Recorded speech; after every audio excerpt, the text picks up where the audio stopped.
good afternoon. This is Matt Welch of Reason TV. I'm here at the beautiful Denver Performing Arts Complex, where just right next to us there's been yet another panel discussion led by Madeleine Albright, who has been everywhere in Denver this past week, talking about foreign policy. There's a strong difference this time around than from 2004 and 2000 in the Democratic National Conventions, in that the topic du jour is foreign policy, much more so perhaps than even the economy. Various panel discussions are extremely well attended, and there's a strong effort to try to define what makes a democratic foreign policy in these times. A lot of libertarians and other people who are weary of war are considering Barack Obama for president, partially because he was against the Iraq War to begin with. But when you look for what people are talking about building to replace the edifice of the Bush administration that they hate so much, that's where things begin to break down. I have heard over this past couple of days various things such as from Obama's chief foreign policy advisor, Richard Danzig, that what we need is a sustainable foreign policy, whatever the hell that means. We had William Perry, former Secretary of Defense, talking about how we need to give Russia the respect that it deserves, and then and only then will Russia begin to behave. And the topic du jour, which is when and where and why and how the U.S. shall intervene militarily, that's when you start to get some specifically garbled answers. So what we're trying to do is find those things out. And today, for example, we had Dave Weigel go around and ask a bunch of delegates what they think about when the U.S. should intervene. And Dave, what have you found out there today?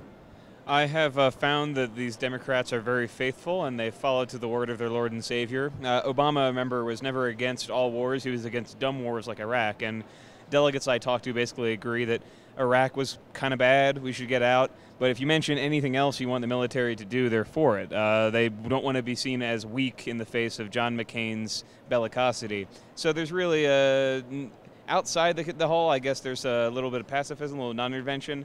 Not so much with delegates. They kind of want rip-roaring Albright Clintonism to come back. What is the best example of interventionism that you saw supported out there? I would say a lovely delegate from Montana who talked about how we need to control what's going on in the Philippines, which is good, which I think John McCain has fallen down the job, probably because he hates freedom. Thank you very much, Dave. The Democratic Party national platform is filled with various ideas about foreign policy. Mike Flynn today, Director of Government Affairs for Reason, has been studying it and finding things out about democratic interventionism beginning in 2009. What did you see? Well, I mean, the platform starts with what we'd expect, which is a drawdown from Iraq and a pullout from Iraq. But you get the impression that we're pulling out of Iraq just so we have the troops to use elsewhere in the world. Interestingly, it introduces this doctrine that military support should not only be used for self-defense, but it should be used to respond to humanitarian crisis or situations of mass atrocities. So it's not hard to imagine in an Obama administration that we'd have the 101st Airborne in Darfur or in Harar, Zimbabwe. It talks about our need to robustly defend democracy around the world and defend countries that are trying to emerge as democracies. So, I mean, I think what you have in a modern administration is you have a number of instances of interventions, but only in areas where we have no self-interest. And so it's almost like the motive is what matters. And as long as we don't have a motive, we should intervene militarily. Thanks, Mike. Speaking of motive, I was listening to yet another Madeleine Albright speech this morning in which she again set forth this very 1990s idea of that we are the indispensable nation, and once we restore our credibility in the world, which is shattered according to everybody here, then and only then we can begin to lead the world, and that's a natural role for America to take. There's some people outside the convention who don't think that's a natural role for America to take. Tim Cavanaugh spoke with some of them today, and what impressions did you get? It's, again, the blank slate. I mean, as we just heard, the people who want to intervene in all cases, the people who want to intervene wherever it's bad for America, and the people who don't want to intervene at all are all for Barack Obama and believe that he is going to deliver what they want to see.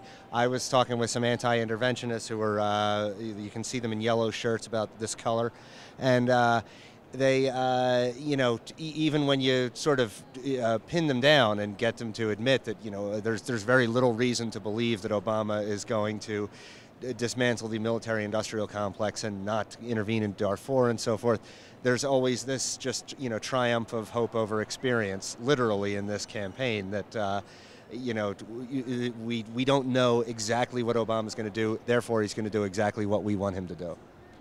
That's great, Tim. Tonight is Securing America's Future. Democrats will be talking about their foreign policy, specifically Joe Biden and Bill Clinton, two of the biggest late 90s interventionists from the Democratic Party. And from the Performing Arts Complex here in Denver, this is Matt Welch for Reason TV. Thank you.